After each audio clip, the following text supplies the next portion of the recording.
Oh, boys and girls, it's that time of week. You know you love it. Let's see what KC has in store for us this week. It's the Highbury Squad presents Kevin Says.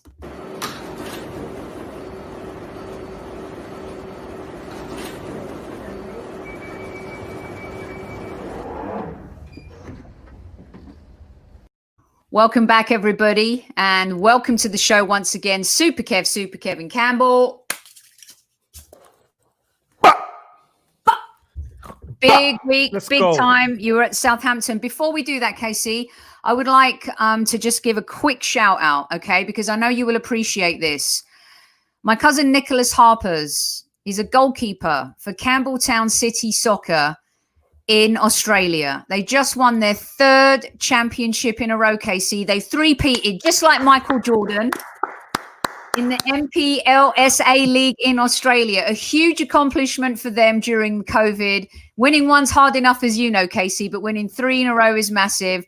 Also, Nicholas made a super save in the 26th minute, and he wouldn't have ducked like Leno did for that Theo Walcott shot at the beginning. So just wanted to give a shout out to Nicholas and the entire Campbelltown City soccer universe, especially with Super Kev here, giving them a little word of congratulations.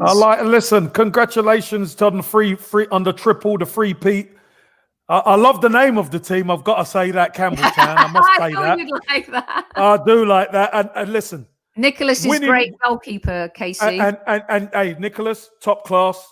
Winning one is hard. Yeah. Winning two is seriously hard, but winning three, you're legendary. It's legendary. All right. Well done. Well done. Thanks, Casey. Thank you very much. And Nicholas, we're all very, very proud of you. Well done, everyone down there in South Australia. Okay, let's get down to business. As Kevin says, you guys, you know what that means. Let's listen to what the big man has to say, and then it's all over to you. And then Josh will join us in a few minutes as well. Kevin says, let's get serious. Let's give Arteta time to build his own Arsenal. Let's see if you agree or disagree. I feel like it's going to get hot at the Highbury Squad again tonight. Hello, and this is Kev Says number 10. And the title of this one is Let's Get Serious. Let's get serious. Let's stop any nonsense. And I know, let's take the emotion out of it and let's look at the real about Arsenal. And we've discussed it many times over, but let's get serious. Mikel Arteta needs his own team, because at the moment this isn't his team. There's Wenger players, there's Emery players, and he's brought some players in as well. So you got three lots of players. And for the Wenger years, which is really for a decade or so, have underachieved. And the same underachievers are underachieving again. So is that a surprise? You know, we can break the seriousness into two parts. We can always look at Mikel Arteta and his inexperience. And there's many people who are actually calling Mikel Arteta out about, oh, he treats this one different to that one. And stop that nonsense. Stop it. That's what happens in football teams. You cannot treat, although you think it's right, you cannot treat everybody the same. Experienced players have earned that right. So they get treated differently to young up-and-coming players.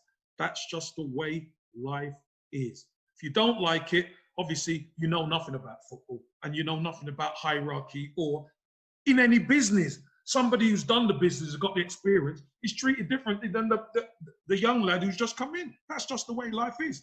So that's the first point, okay?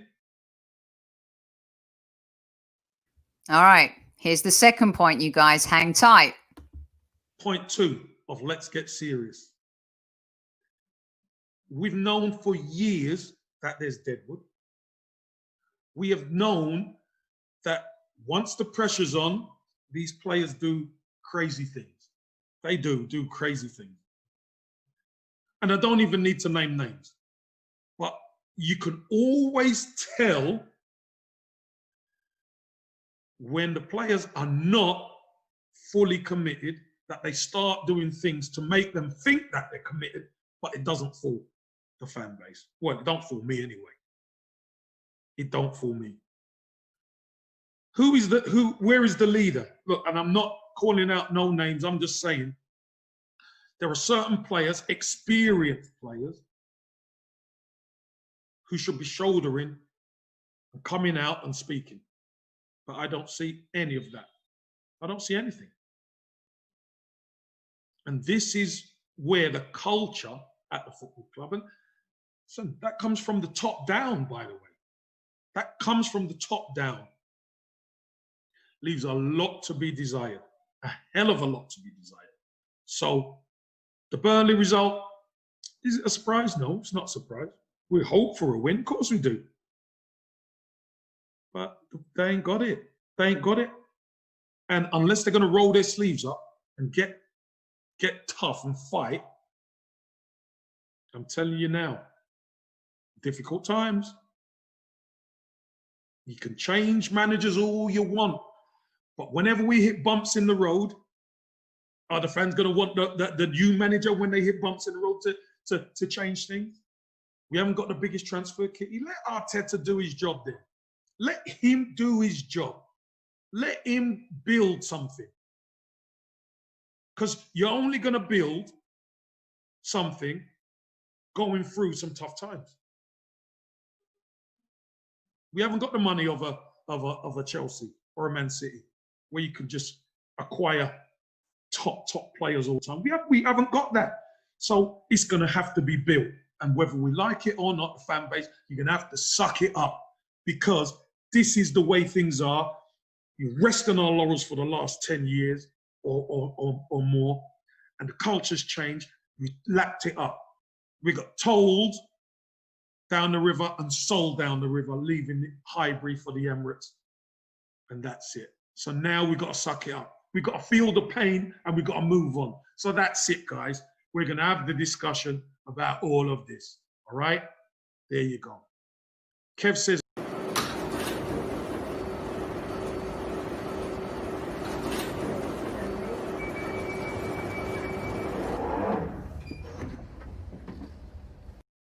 all right, guys, the same way he played up front, he's not messing about tonight. Kevin says, let's get serious and let's give Arteta a chance and build his team. I'm going to bring into the stream now our good friend Josh from a Bergkamp Wonderland, who's going to join us tonight, representing not only as a key informer, but also the fan base too. Josh, welcome to the show.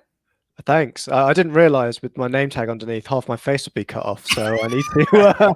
You want to elevate your chair? You can elevate your chair. I will sort that out in a second. You're also going to be at the. Let's see if we do. I could change it a little bit here. I don't like that. I don't like that much, and I don't like that because it makes me centerpiece. So yeah, get yourself a cushion. I'll sort that out. Just like Arteta needs a cushion for his little tush these days. By the way, ladies and gentlemen, Super Kev rocking the Dicky bow tonight with the old white number. Loving that. Before I came on, I was wearing a beanie and a jean jacket. And I'm like, excuse me, I cannot go on air with you looking half-assed. So I put the fedora on and the Burberry scarf. It is Dicky Bow Thursday, as you know, Sophie. So, yeah. Josh, look what you get. You get me in the Dicky Bow, mate. So, listen, let's have it. Let's have it. I should have. I feel like I should have dressed up now, just like Sophie. No. Right. You got your fans in the house already. All one of them, and obviously, yeah, they're already giving you shit and stuff already. Thanks for joining, everybody. Loving the flat cap, of course, and definitely welcome. And then you've got Lockie saying, "Oh no, not Josh." So I wonder what that means. Well, listen, Casey, I'm gonna take it to you first because you were at the game last night. And we've gone back and forth a lot where we talk about players crossing the white line versus coaching and managing. A lot of Arsenal fans think that when Arteta was just the coach, he coached us to winning a cup. And then when he started to manage after being promoted, maybe it was all a bit too much for him. Just kind of summarize what you said in your KC segment before we hand it over to Josh and everyone, because there's tons of questions for you. You know, as well as I do, there's a lot of people that agree with you and disagree with you when it comes to Arteta. No, of course. What did you see last night? Energy. Tell us what you saw. Listen, I was at the stadium from 3 o'clock, right? And so I could watch everything unfold. Usually when you're around a squad and a team or whatever, I'm not in the dressing room or anything, so I'm not going to say I was right in the heart of it. No. But you do get a feeling. And it was limp. It was limp. It was lifeless. Just the way Arsenal started was lifeless. This is a team who needed to react. Southampton were all over us to start, scored a very good goal. But when you're expecting Arsenal to react, they didn't. I think they didn't really react until probably the 30th minute of the first half. They were a bit better in the second half. I've got to say that. But without Saka, and he's the youngest player on the pitch, without Saka, we're going nowhere. And again, this is why I say the players.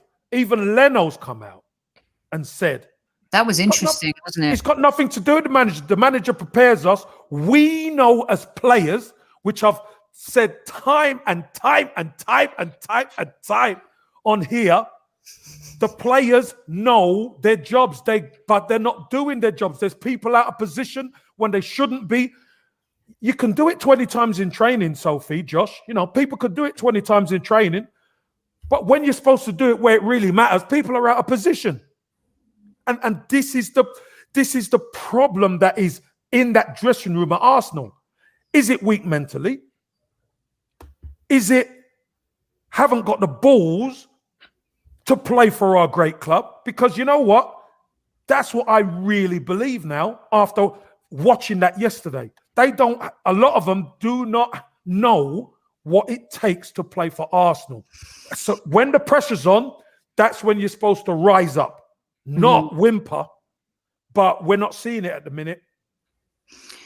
Okay, so I think on the show last night, I talked about how this was a small, tiny baby step, Josh, a tiny baby step. When I mean baby step, like when the kid's young and it just maybe pokes your eye out with a fingernail, like tiny baby steps where you know the kid's alive.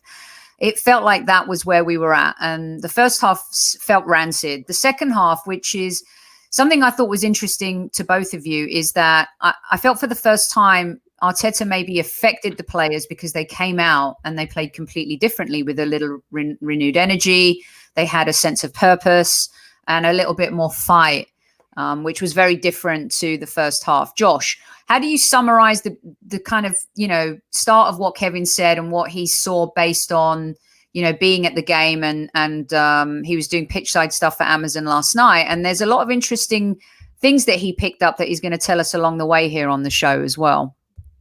Yeah, I think the thing that it comes to me is that Arteta has, when he came in and we got the kind of COVID lockdown, we then ended up with those kind of, water breaks and that 25-minute gap where he managed to get the team and kind of fire them back up again. We've seen when they come out after half time, they kind of have that 10-minute spell.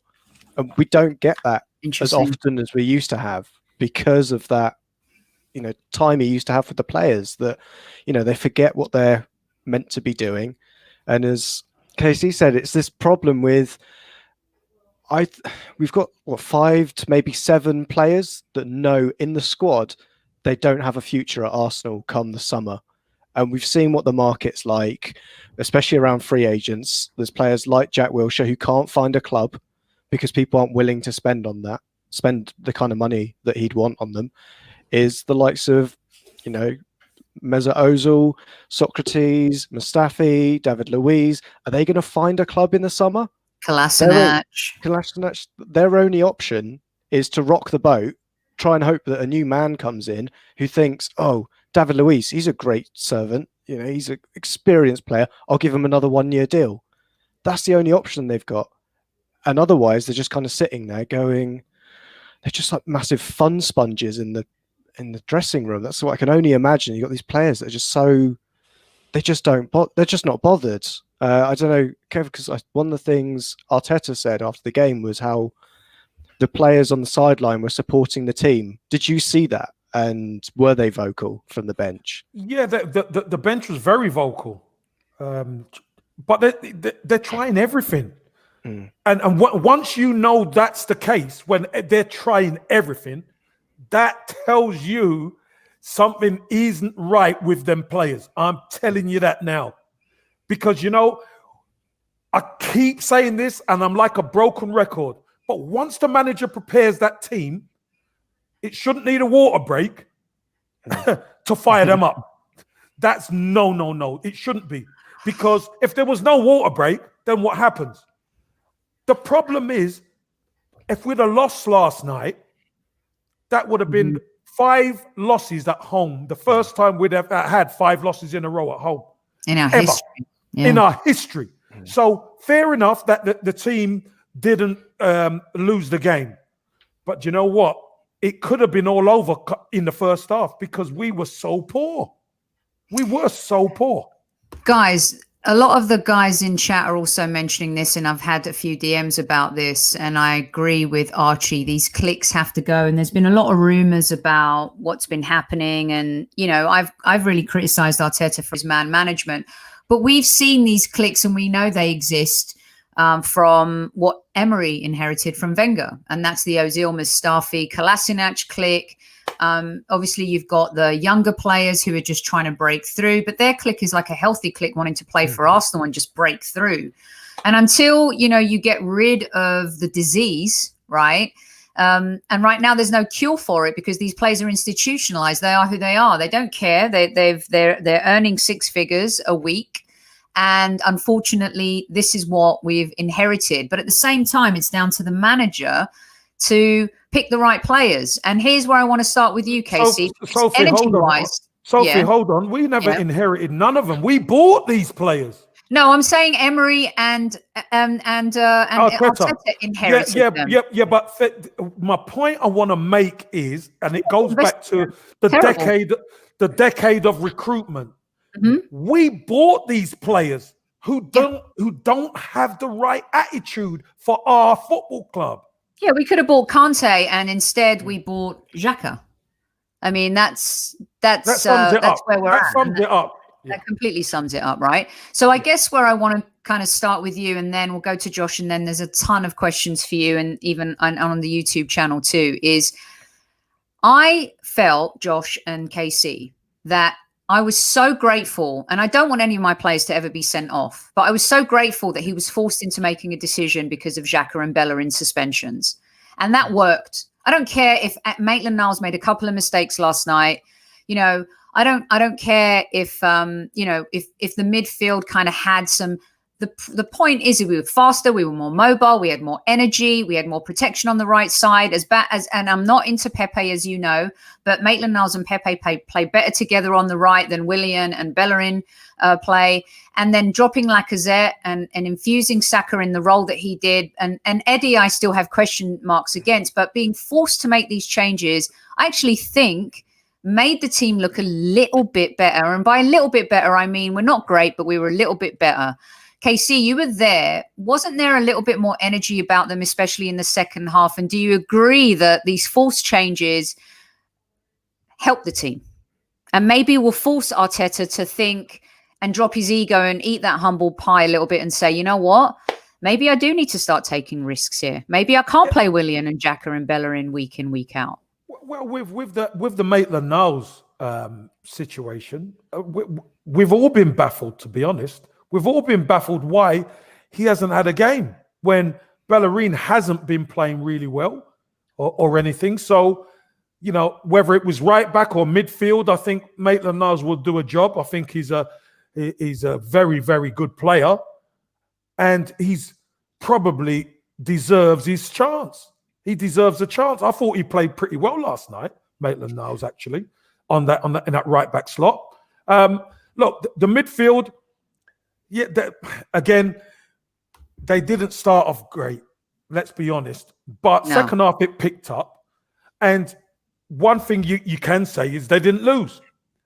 Even going down to 10 men, they didn't lose. And it was a bit rash by Gabriel. Obviously, the first one was kicking the ball away, and then the second one, he got too tight to Theo, got turned and put his hands on him, which, fair enough, got sent off.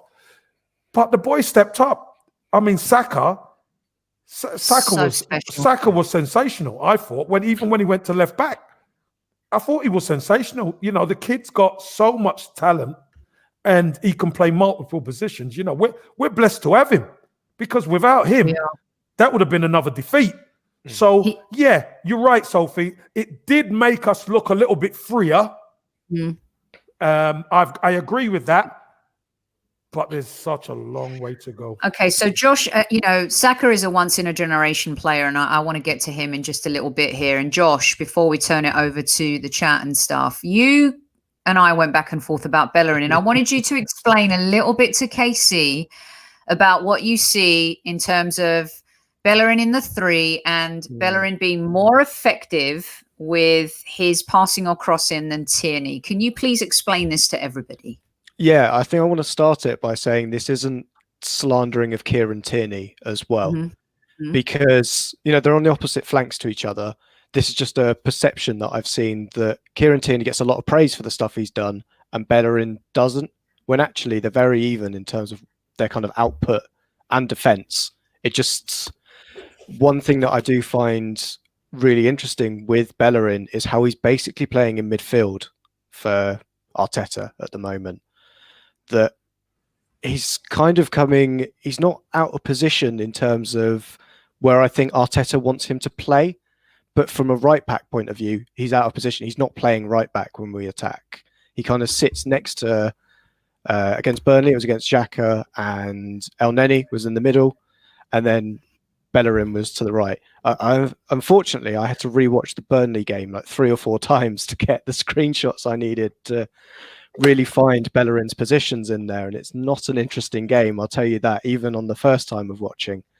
But it's just really interesting. It's why he's getting caught out a lot, I think, is because the defender that's behind him isn't as good one-on-one as the one that's behind Tierney in terms of Gabriel and Holding. We saw Holding isn't as great in a one-on-one situation. You know, Gabriel was very aggressive in his tackling. It's the reason he ended up with 2 yellow cards yesterday. It wasn't because he did something stupid like Xhaka or Pepe and lose his head. He just wants the ball.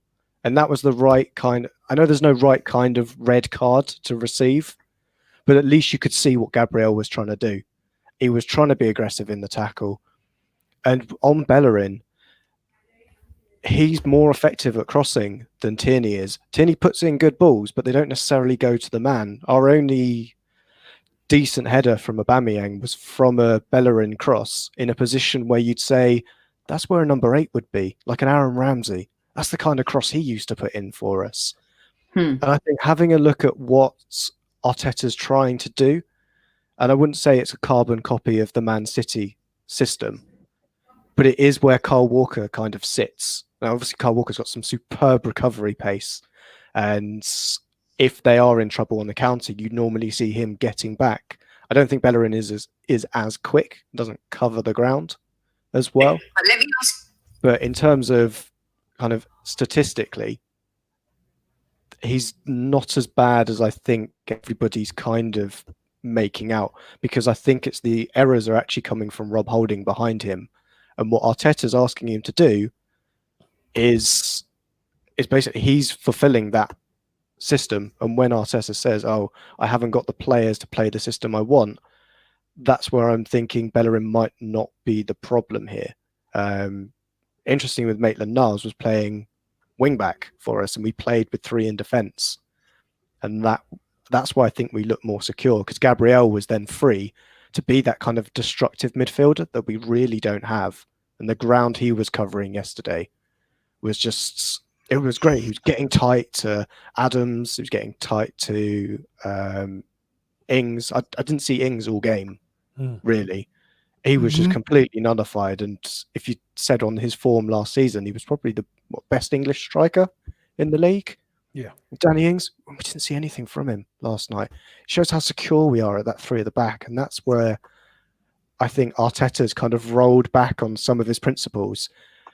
And I don't know if it was the Xhaka red card that led to that, or it was Pepe coming back in, or maybe it was Bellerin that made him rethink the whole situation.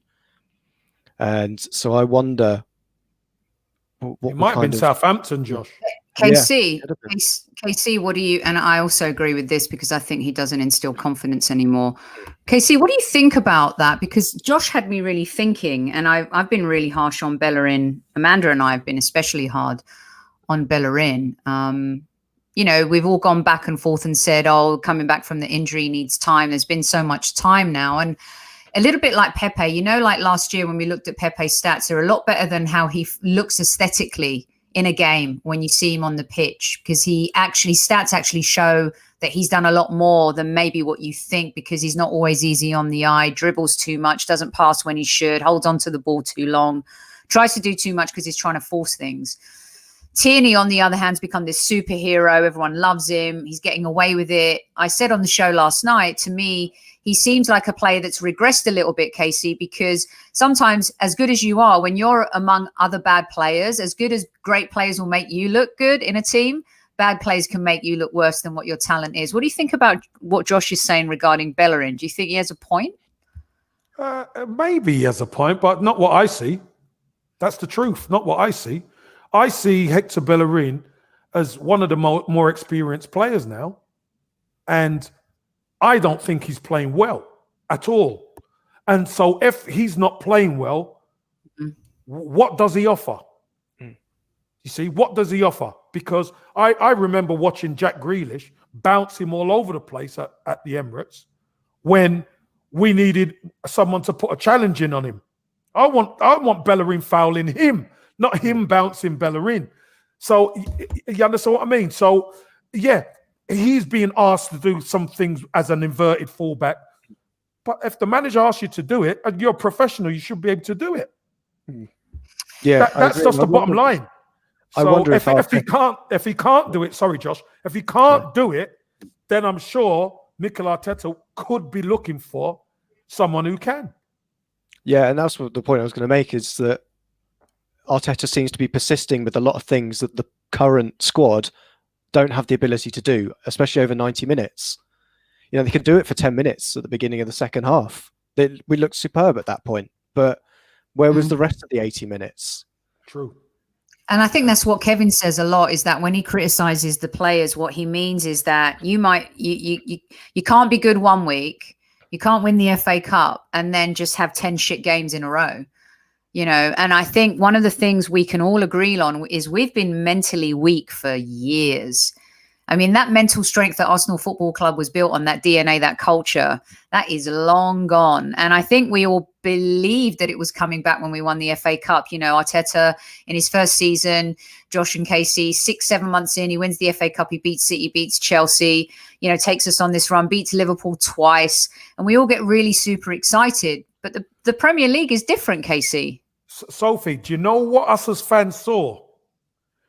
I called it at the time a snapshot, didn't I? We saw a snapshot of the past.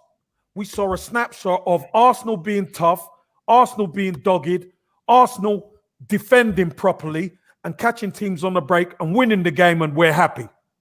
That's what we saw. But these players always tend to revert to type.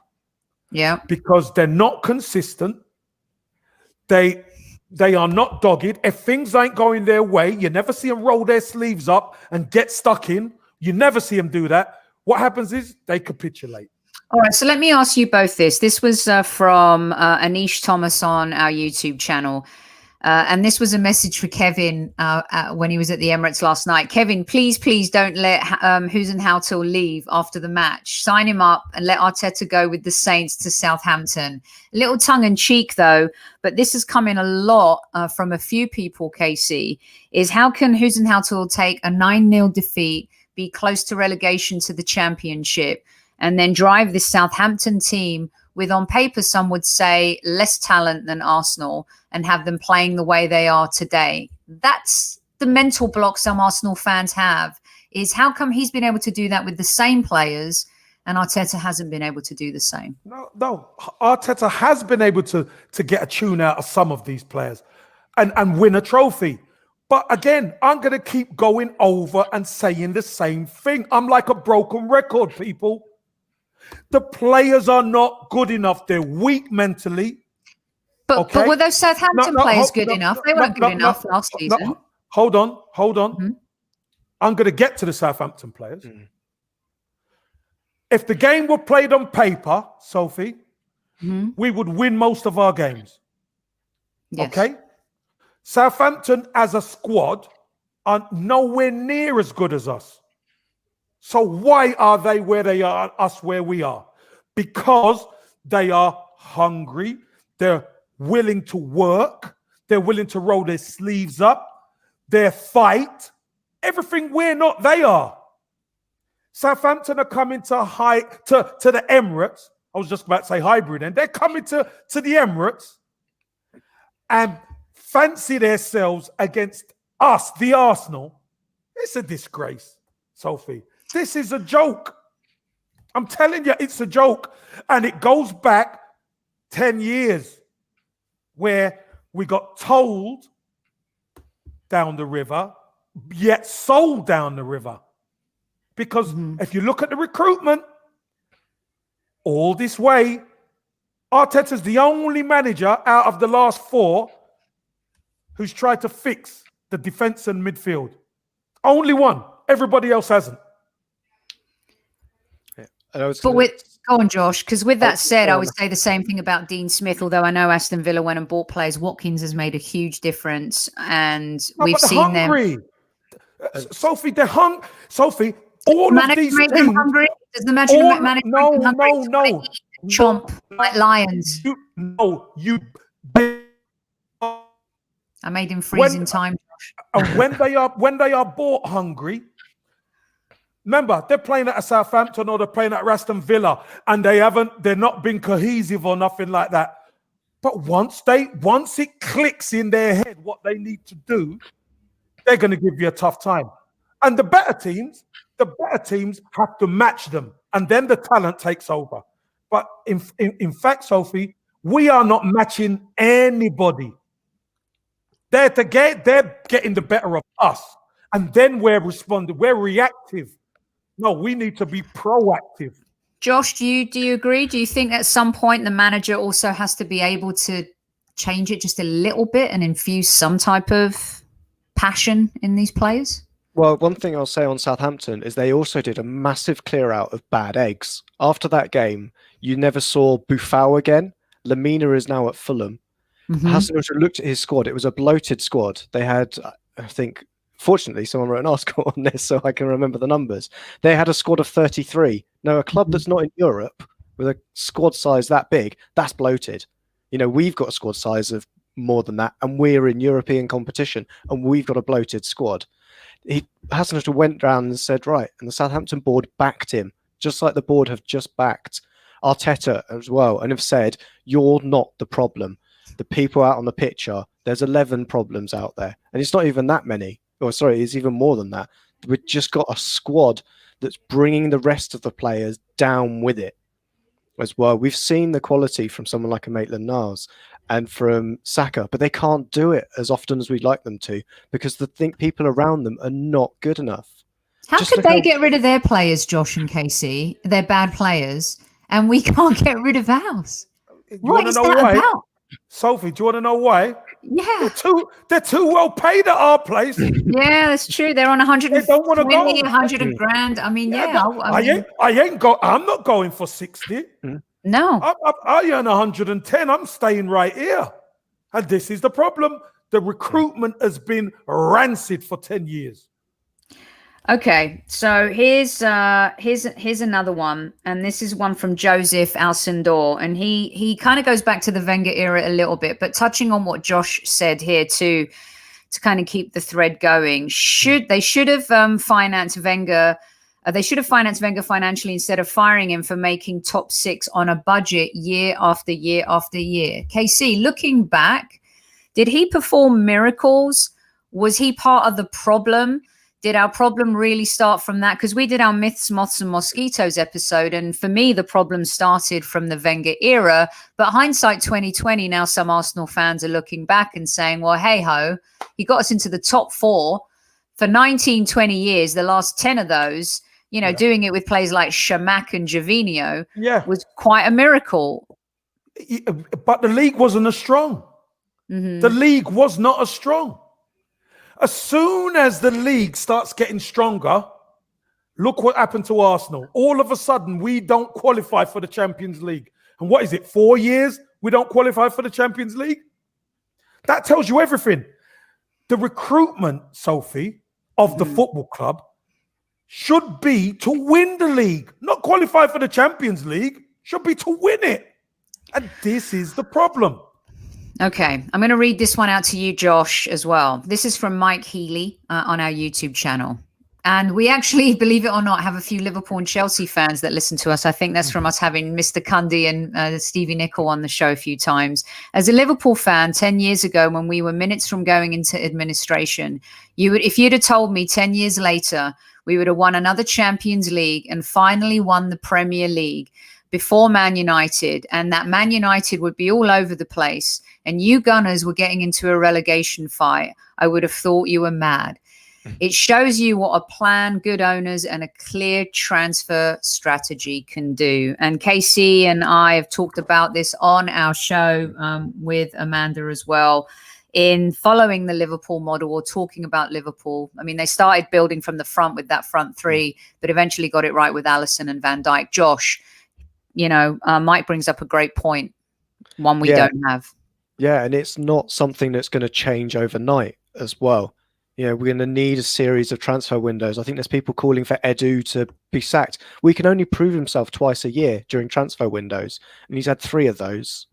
And in terms of the players we've brought in, I think he's brought in good players. The problem's been we can't ship the rubbish players out.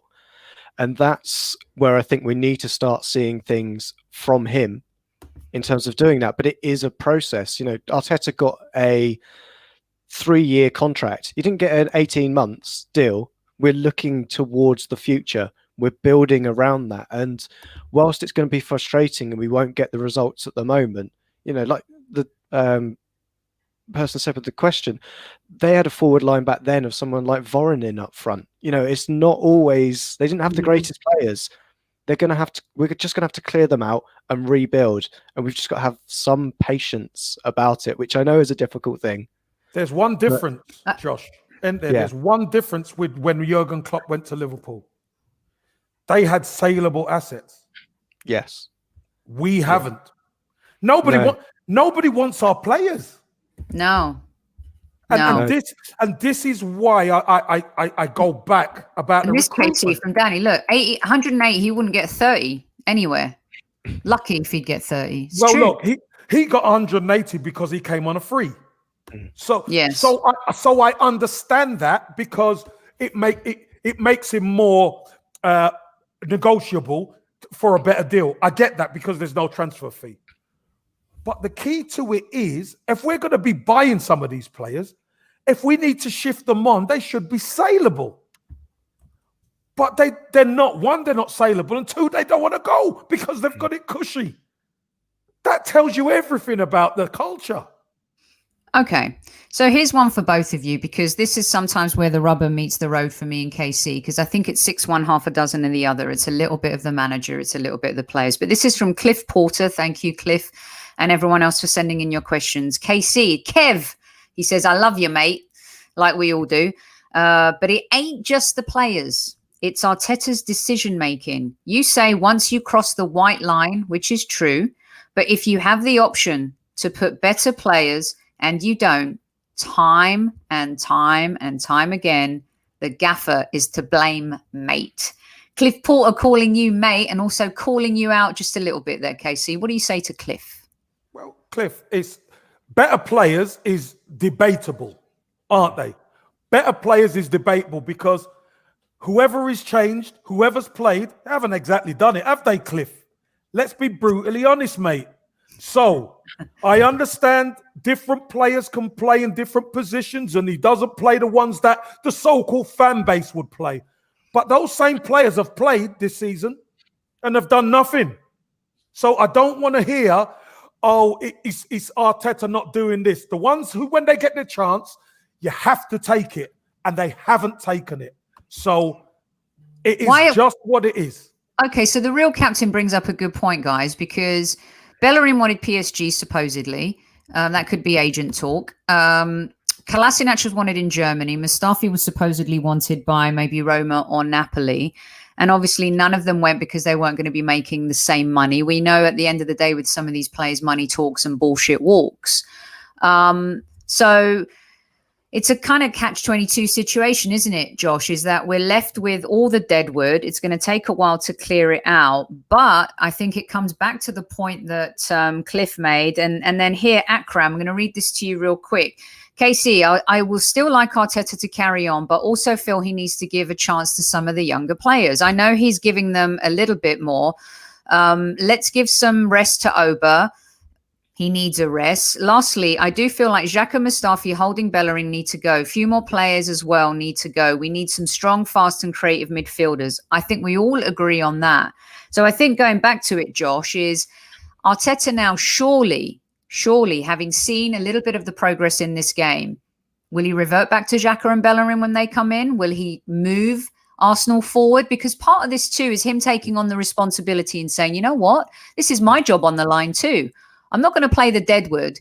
If I'm going to get a point against, Southampton, I'd rather get it with these guys than the guys that I can't trust anymore. And KC's talked about him losing that trust as well. Yeah, I wonder if because the season's so congested that we are seeing two very different teams and he keeps switching them. We had Europa League was almost an entirely different squad to the one that we saw in the Premier League. Now that Europa's done, I wonder what we see at the weekend of whether or not he does just make the change of one or two to freshen it up, or he goes wholesale changes again. Because we didn't see Lacazette, Nketiah started the game. I wonder if he comes straight in for. I'm trying to think who we've got at the weekend now. It's Everton. Yeah. Got Everton. KC Derby, that one. Yep, tough. Listen, and let me just tell you, John. Which one of your kids do you love the most? Them blues are rolling their sleeves up already because they can't wait to get stuck into a weakened Arsenal. Oh my God. I mean, it's true. We've got a very, tough fixture list coming up. Everton are back on a roll. Ancelotti, suffered, was it 3 losses in a row or 2, Everton? Yeah, I think three. Yeah. They've won 2 back-to-back now. We can't afford to lose at any point, over this next period here. Otherwise, the pressure just kind of continues and stuff. Okay, so let's go into this couple of the chat questions. You're listening to the Highbury Squad here. We got Kevin says, let's get serious. Here's the one for you guys that I'm going to put it out there. KC says, let Arteta build his team. Give him time to build his team. But, like Newman says, he's also bought some rubbish too, in his opinion. I don't know if Cedric's rubbish. I think Mari we haven't seen enough of. Willian, I agree, you guys. The Luis contract... By the way, Willian is not rubbish. He's not Willian rubbish. Is just not playing well. And as you said earlier on, Sophie, sometimes a good player can get brought down by poor players. And okay, so I'm going to say... He was fine. He was fine at Chelsea, and now he comes into our place. He turns into a dud. No. Yeah, no. I know. I mean, it's amazing, though. It's a lot of players regress when they come to Arsenal. Unfortunately, it's happened to us, and that's an environment. Environment is everything, you guys. When you come into a changing room, and KC played the game, I don't need to be the one speaking on his behalf, but you go from one changing room to another. We had, Warren Barton talk about this on our Inside the Dressing Room, Mickey Gray, Sean Gota.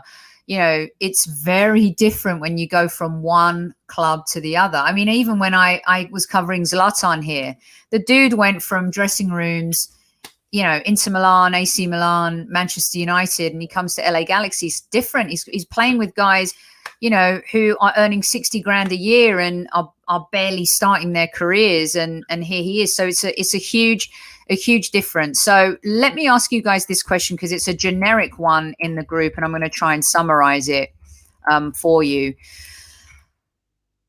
If Arteta knows that there's mutiny, like Josh said at the beginning, there's rumors. I heard from a very good source about some players who are out of contract who might be causing issues. And I know on good authority that Ozil gave Emery a difficult time because Emery stopped the enabling that Wenger allowed. He cut it off. So if he knows these things, and I guess why does he? What is he gonna be willing now to start Maitland-Niles, to start? I don't think Eddie's the answer. I think Pepe, if he keeps pushing him into playing, maybe his form will evolve and change. But going on now, KC, if you were the manager, wouldn't you take those risks? Why not? Well, he's forced to. He's forced to make them changes. Well, he was forced to make 2. Yeah, he's forced to make changes. But again, Mikel Arteta, as far as he's concerned, is going to pick the team he thinks is going to win the game. I would do the same. And do you know what? The fan base want to pick this one, that one.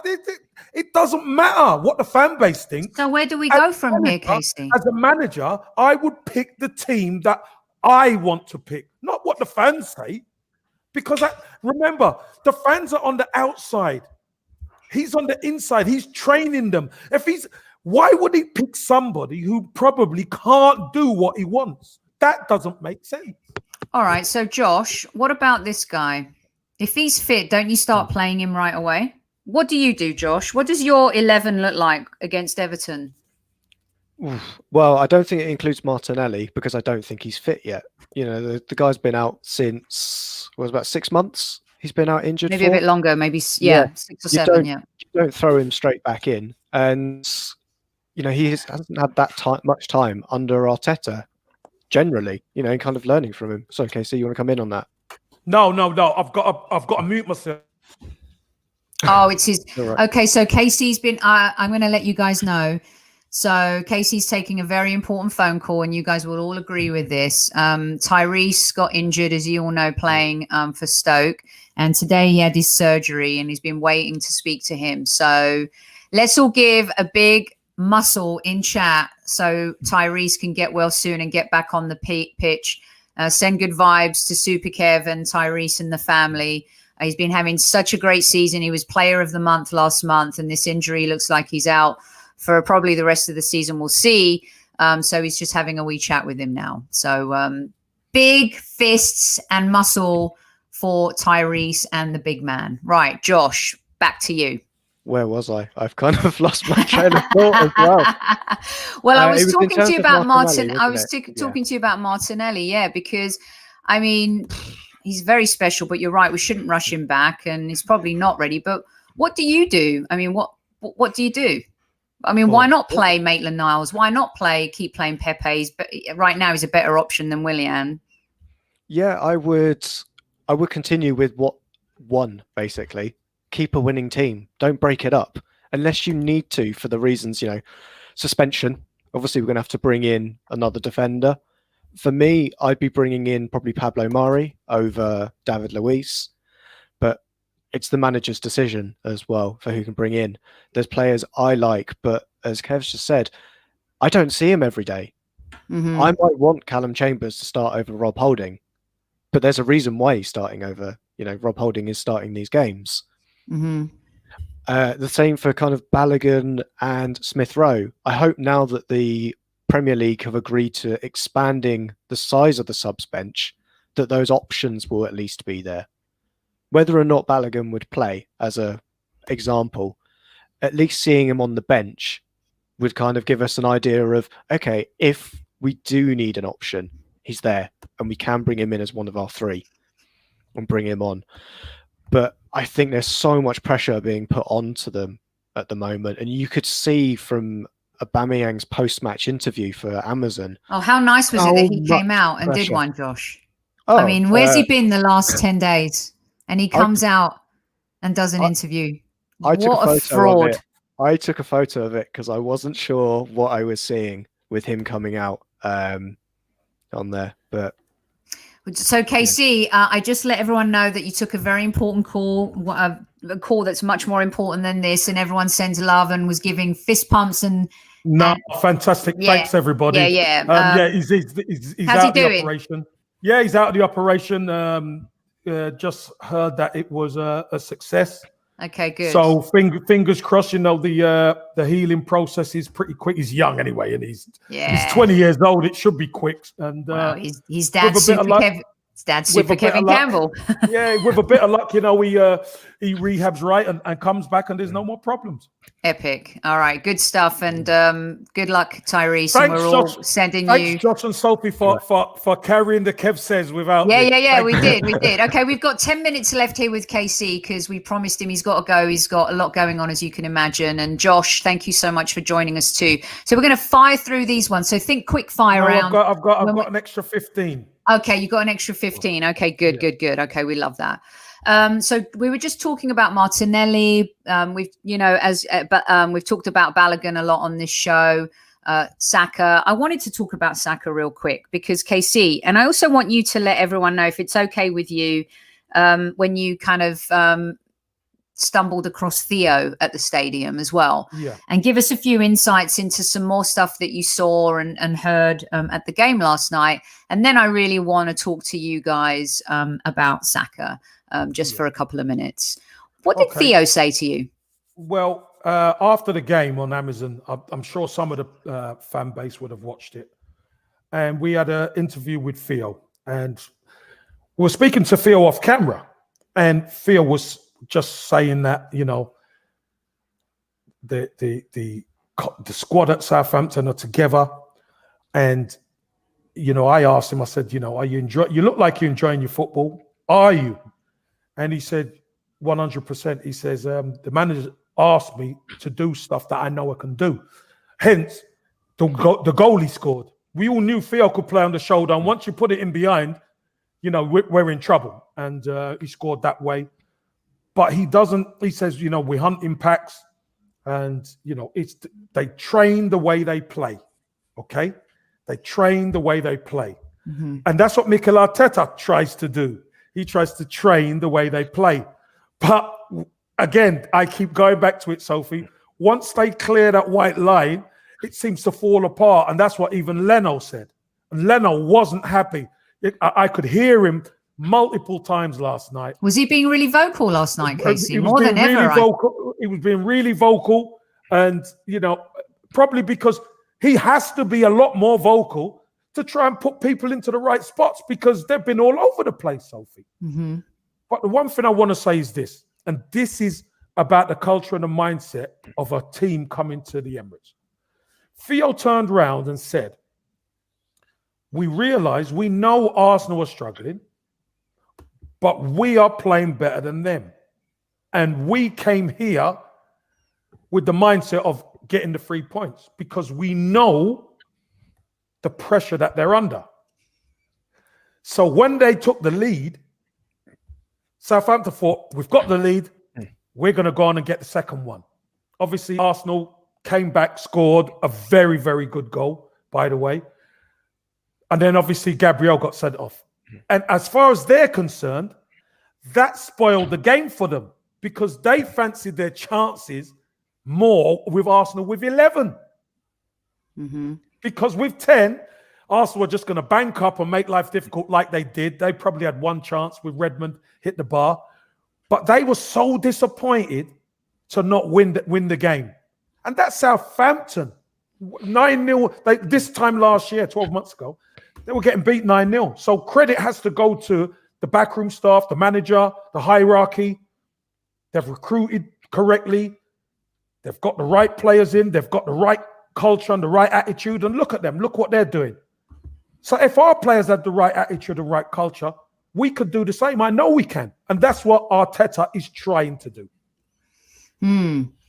Josh, what do you think of Arsenal fans going into utter freaking meltdown today and last night about Theo? You know what? I wrote to Kevin and Amanda in our WhatsApp group. I said, I'm so happy he celebrated. Good for him. It was ridiculous. Go on, Josh. It's just the Theo Walcott that when he scored for Arsenal against Southampton, celebrated then as well. That same Theo Walcott that doesn't care who he scores against. He scored a goal. And I can't speak to someone that's ever scored a professional goal at that level. But Casey, I'm sure you celebrate. It doesn't matter who it's against. You celebrate. Listen. I celebrate. You've got to celebrate. Listen, it was against Arsenal. The first time I played back at Highbury, I scored, and it was it was muted because I just left. It was Theo Walcott's been gone for years. Yeah, he went to Everton first too. He didn't even just go to Southampton. Exactly. You know, he's been gone for years. He owes Arsenal nothing. Why shouldn't he celebrate? Did you celebrate, Casey? You did, didn't you, when you scored your first? No, when I scored my first, I didn't. But when I scored for Everton against Arsenal, you're damn right I celebrated. Why not? Yeah, definitely. And it was the winner. I'll take that. Why shouldn't you? You listen, this is a professional game, and it's hard to score goals. So when you score the goal, enjoy it. Don't that fan base bit. Grow up with you, for God's sake. Let the man enjoy it. And I bet they were the same people that used to call him shit and overrated when he was playing for us. Absolutely. You put the words right out of my mouth. It's just so pathetic how kind of weak sauce, you know, they talk about our defense and some of our players being weak sauce, but some of our fans are weak sauce. If you're going to be offended by Theo celebrating, you know, what you should be offended about is how we let that goal happen from the midfield to how they broke, and then how they broke the defense. Sophie, what did you see, Casey? Was Ceballos the one that lost the ball? And El Neni? Sophie. Yes, mate. Your guy, who you called out, it was his problem, Kieran Tierney. See, yeah. If you watch the goal, Kieran Tierney's body position is on the inside. When the ball breaks to Che Adams, he plays the ball, Theo's here. He has to turn. By the time you turn, Theo's gone. But wasn't there a clash in midfield? Yeah, there was a clash. There was a clash. And then we lost the ball. Right. You lose the ball. But remember, the defender is looking at everything. So reading the game is what it's all about. So what do? You know where Theo wants it. So you've got to shift over across to Theo and block that passing lane. You don't mind it going outside you, but when it goes inside you, Sophie, you're in big trouble. Okay, so you're listening to the Highbury Squad here. We got another 15 minutes here with Super Kevin Campbell, and Josh from a Burkamp Wonderland. Some great questions coming in on the chat and also on our YouTube channel. I'm going to get to as many of them as I can. And one that's coming in that's you guys are much more educated to answer than I, is everyone was asking, where's this so-called press that we have or are supposed to have? Well, we ain't got one. If you look at Southampton, they go with 3, 4, 5 players to hunt the ball and then they win it back. I see 1 or 2 going at Arsenal, but it's not sustained. It's not sustained that you trap people. Because you pressed in order to trap the opposition. And when you trap the opposition, you win the ball back, and then you could obviously spring into attack. But you know what that takes, Sophie? Josh? It takes hard work and graft. Discipline. Forget your talent. Hard work, graft, discipline, a mental toughness, and a will to win. It's a cultural thing. We haven't got it. Yeah. But Nadine's saying that we did, Josh, when he first arrived. Is that a fallacy or? No, we definitely had one. But then, as Casey is saying, one, it's hard work. And he's obviously realised, you know, he came straight in and then he's learning about his players. This didn't happen after a pre-season. This was I've come straight into the job. Right, I want them to press. And he realised after 3 or 4 weeks, they either haven't got the fitness levels or the fact that they haven't got the ability to deal with more than a handful of instructions. Because you can see they can't cope at the moment with what they're being asked to do in terms of positioning, and they're not even being asked to press. So, and you know, Josh, let me just add to that. To be able to press, you've got to be intelligent. You've got to be intelligent because there are certain triggers that set you off to press. But when you go, Josh, I've got to go, and Sophie's got to go, and it triggers other players. Our players just seem to be switched off, and one goes and he gets picked off, and then I will go. It's not together. It's not uniform. And I know, and I saw it last night, Mikel Arteta Steam was coming out of his ears, let me tell you. How much was he yelling, KC? Because one of the other questions that's come in for both of you and KC, there's been a few of these on our YouTube channel wanting to ask you this. And even a Liverpool fan, a good friend of the show, Dave Ricketts, said, he goes, I think he's overcoaching. And that's something that's come through a lot for me to ask you, KC, is that because of the silence and you hear him yelling and he's going for it, is he overcoaching? Is there such a thing that he could be doing in the game even? There's no such thing. There's no such thing as overcoaching. What he's got to do, as a manager, you've got to coach what you see. And remember, there is a hell of a lot wrong with Arsenal right now. So he's got to try and instruct them to get better.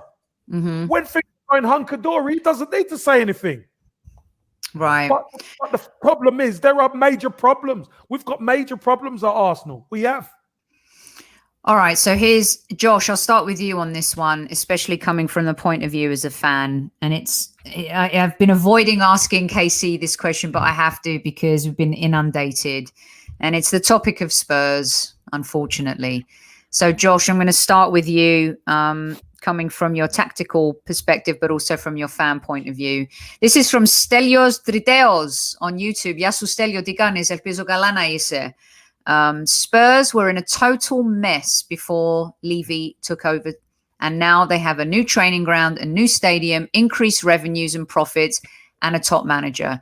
You could say Spurs have a plan. They just need to win trophies, but it looks like it might just happen now. Josh, I hand it over to you. But for me, this Spurs story has been years in the making. I think we'll all agree it's been years in the making. We've seen it come in. They got to a Champions League final. They could have won the Premier League a couple times, especially in the Leicester year where we could have won too. Say what you want about the enemy, but they seem to have it a little bit more right than us right now. Well, it's amazing what you can do when you have some patience and 10 years. That's what I would kind of say is, we're in this kind of beginning of this journey. We're back in the kind of Juande Ramos bottom of the table before Harry Redknapp comes in. That's where we are right now. But we've got the right man in charge, I think, anyway, to bring us forward. And we've now got the right hierarchy. When you were going through your video on, the mosquitoes, and I'll go through the rest of the insects if I can remember them, but it was moths. There was it. I was going to butterflies, but I don't think we had any of those. And it was all these David shysters. Dean was our only butterfly. David Dean was our only butterfly, yeah. Yeah, and it's all these shysters we've had through the club for the last 3 or 4 years. That kind of power grab and struggle since Wenger went, because that hole he left when we brought in just a head coach to replace him, there was all of other Wenger's responsibilities, and everyone wanted a piece of that pie, and everybody wanted to put down their mark. What you have with Daniel Levy is a guy who owns part of the club. So of course he's still going to be there for the long term, and he's running it on the day-to-day. So he's got that mentality, and he's not going to necessarily get mugged over by having to bring in outside counsel. We don't know if he does. Well, I don't know if he brought in any outside counsel for it, because you know what? I don't look at Spurs that closely. But in terms of looking at it, it's a project that's coming to fruition. We're starting our project. Wow, that's scary to think that. But I think that's a really good statement, don't you, KC? Because we've been at the highest and the tippy top of the football mountain, and Spurs have been wanting to get to the tippy top, and they've watched us for years and years and years.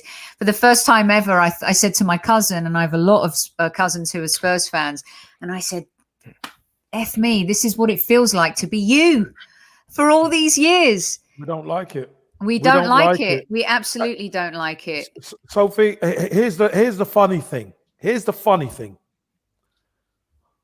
When Arsenal were where they were at the top, Arsenal were lording it up. And then we accepted qualifying for the Champions League like it was a trophy. But in all that time, lesser players were coming into our football club. But because we were qualifying for the Champions League and we weren't getting anywhere in the Champions League, but because it was we're top four, fans accepted it. But now the chickens have come home to roost because the squad, the squad is nowhere near good enough. And all that time we've been going like that, they've been building under Pochettino. With patience, because there's no expectations. There's no expectation, but they've been building. And now, remember, Pochettino couldn't get them over the line. No. And now they've got Mourinho, right? Who is making them dogged. He's toughening them up. Everything that we talk about on here, Sophie, you heard it. He wants them to be CUNTS. He wants them to be loads of that because he knows without it, you cannot win. Yeah, that's where one area I agree with him. And let me tell you, KC and Josh, does he not have his arrogance back in those press conferences, guys? Oh yeah, he's got his swagger back. And you say Spurs also didn't start with a bloated squad because they weren't in Europe when they were in this kind of mess. They didn't have a squad of that size. They didn't have to. They only had to deal with 40 games a season. That was it. We've got to deal with 50 plus every season, and we have for years. Yeah, but Josh, but that is even more so why we should have bought more quality. How could a club like Arsenal go 10 years without buying a dominant centre half and without buying a dominant centre midfielder? And KC, someone in chat said a minute ago, we ended up buying players like Schillaci, and dogs like that. That tells you everything. Darren sent this a few times, and I think if I don't put it up on screen, you might have a conniption. Great show. I saw KC's debut off the North Bank with a North Bank Highbury. Whoa! It was exciting after hearing how many goals he knocked in for the reserves. Was it 50 odd? He's knocked in quite a few hundreds. So, but thank you, Darren and KC. It's always lovely when people, kind of let you know when they used to watch you play and stuff like that. Okay, lots and lots and lots of comments. We're going to spend the last 7-8 minutes of the show talking about Saka. What I said on the show last night, Josh and Super Kev, is stop the nonsense with him being too young and putting pressure on his shoulders. This kid gives 0 Fs about pressure and stress.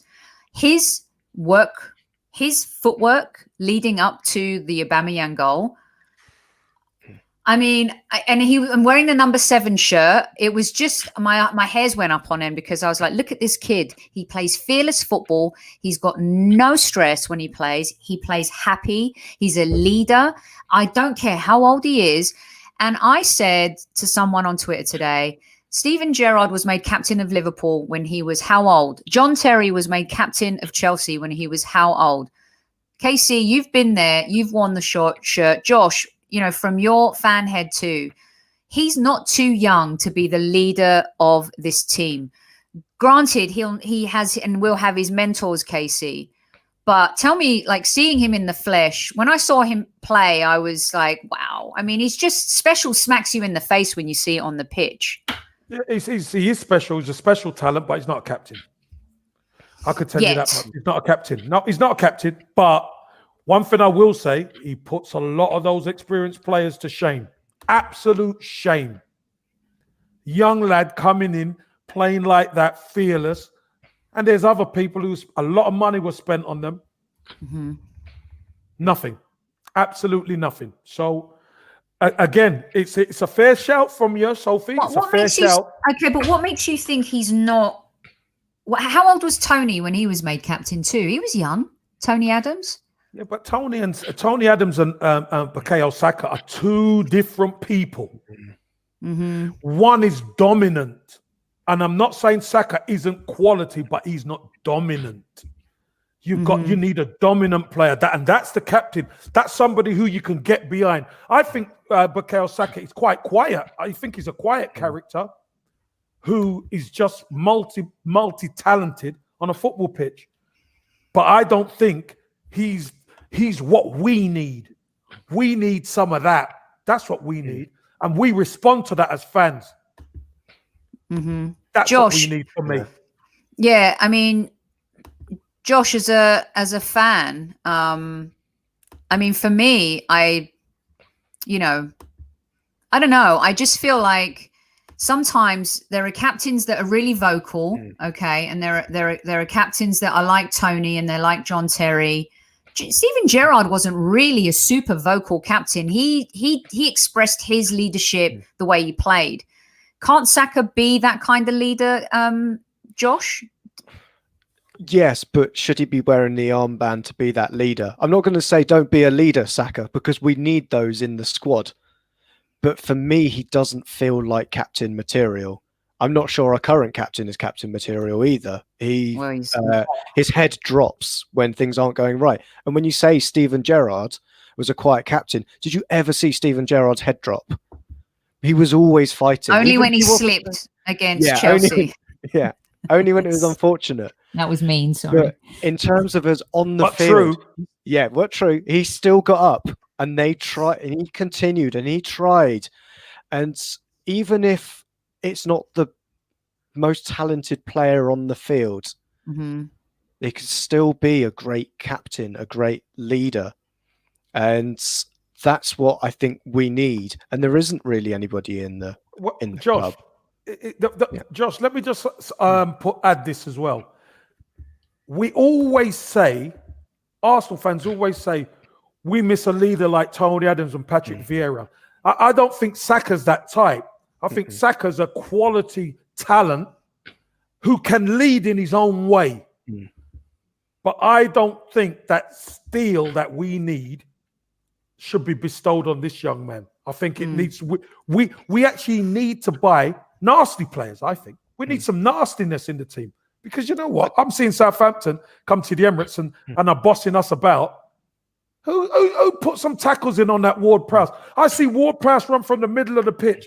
The ball got played to Aubameyang down the wide left. And Ward-Prowse is coming, making tackles. He gets the ball off Aubameyang and goes out for a goal kick. I don't see our midfielders do that. He was wearing the captain's armband as well, wasn't he? Wearing the captain's armband. Yeah, that's what you need. He's not.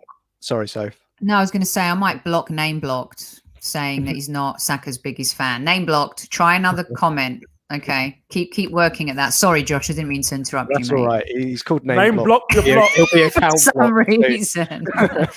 I mean, so many great comments about Saka and Josh. Just to wrap real quick, our current captain disappeared for 10 days, scores a goal, comes out and talks. KC, I know even you weren't very impressed with that. I mean, that's not leadership. No, but I understand it. Again, it's weak sauce. Fraud. No, it's weak. Sophie, it's the weak. club should never have allowed that. The PR team should have known better than to do that. Sophie. Yes. Yeah, he said it. Sophie, we are a weak football club. Period. Let's get serious. We are a weak football club. Full stop. So that's why Aubameyang could be captain. Aubameyang should be concentrating on his job and let the captain be the captain. But we haven't got one. And this has been for the last decade. We haven't had one for years. We haven't had one for years. This has been for the last decade or whatever many years, because we don't recruit right. We don't sign the right players. We don't have, in the squad, Sophie, Josh, we don't have the right balance, because you need a balance. We haven't got the right balance. When the going gets tough, who are the players who get tough in our midfield? None. We haven't got any. Our so-called man who we thought was coming in as a central midfielder holding is a number 10, Saka. He's not even good enough to be a number 10. He's not good enough to be a number 8. He's not good enough to be a number 4. He's not good enough to be a number 6. So what is he?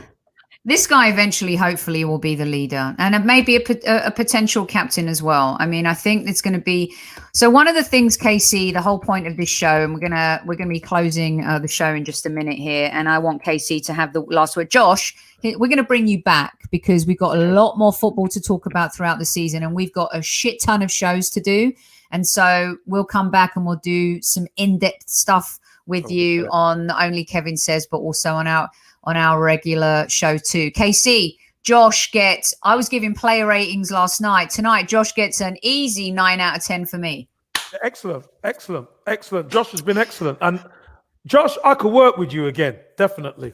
I like that. Oh, we're going to stick. Hey, the loan deal we've been waiting for. Josh comes to the Highbury squad and Amanda goes to a Bergkamp Wonderland. KC, your deal's done. Listen, the problem we got, nobody wants her. Nobody's taking Princess Guna. Nobody wants her. Danny might. So I'll tell you what we're going to do. We're going to put her in the stiffs. Princess Guna is going to go and play in the stiffs. Josh, and you can come on the main team. There you go. Oh man, KC, I want you to have the last word because you were at the game last night, and one of your your titles was "Let's get serious and let's give Arteta a chance to build the team." And I've said to you many times, I don't want to repeat it, about in my mind, the manager building and the image of himself. I've mentioned Pep, Conte, Klopp, all these great managers. Why don't you close out for us and tell us exactly what you meant by that part? Because there are a lot of Arsenal fans right now, and I know you've tried to calm everybody down in a lot of ways in terms of Arteta's had one transfer window, really, another one coming up. He's 1 year in his job. He's won the FA Cup, the Premier League. It's all about form and winning. And if he can this time last year, Ole Gunnar Solskjaer's Manchester United were in a similar position. They end up finishing in third and qualify for the Champions League. Let everyone know what you meant by that as we close the show out. Yeah. The point where I meant about getting serious was this. What we got to do is, I know there's people in meltdown, etc. Let's take the emotion out of it and look at it for what it actually is. What the club actually is right now. The club are a train wreck going downhill. And it's because the players are not good enough. Whether you like this one, that one, or you're going to want to depend on the youngsters, that isn't Arsenal Football Club. The youngsters should be coming in to play with players who are seasoned, ready, and then the youngsters can come in and shine. But we're relying on young players. So here's the serious part now. Mikel Arteta is the fourth manager in 3 years. Okay? Again, the squad has been lacking all sorts. The balance is all wrong. There's clicks. There's all sorts. What we've got to do is not really rip it up and start again, but we've got to get the dead wood out, and we've got to get not even necessarily better players, but more consistent players in. We've got to get players with an attitude in. We've got to get players hungry into the football club, who want to play for the badge, who, when they're having a bad day, they will still battle and work, and we'll end up winning the game 1-0, and we could say 1-0 to the Arsenal. We ain't getting that right now, because if things ain't going great, we ain't good enough. So in the image of Arteta wants the players to press. He wants the players to be adaptable. He wants the players to play with flair, with no fear. And we haven't got that at the moment. So taking the emotion out of it, this is what he wants to build, and let him build it. If it doesn't work down the road, we could say, great, you're gone, because we've given you 3 windows and you haven't done anything. But he does need time. You know what? Like in the great movie, he said Sophie, Sophie, Sophie early. That's a great summarization, KC. And you know what? In the famous film Field of Dreams, the line was, if you build it, they will come. And in the end, they did. Josh, thank you again for joining us. You've been absolutely brilliant. We're going to do this all over again, mate. And this is where you can find Josh. And what's the podcast address? Is it AFC Podcast, the AFC Podcast? We're at the AFC Podcast. We got in quick because Bergkamp Wonderland's got too many letters in it. Well, listen, it's been a great week of shows. We're going to be back post Everton, everyone, with a great guest, Alan Myers, who's a wonderful Evertonian. We'll be back for a post-game show after Everton. Let's hope that we beat the Toffees. Sorry, KC, but I even think in this instance, KC will take. Arsenal need the points. We need the points. Cool. And then Super Kev, tell everyone. Until then, listen. You make us sad, but you know what? We love you. Up the Arsenal. Go on.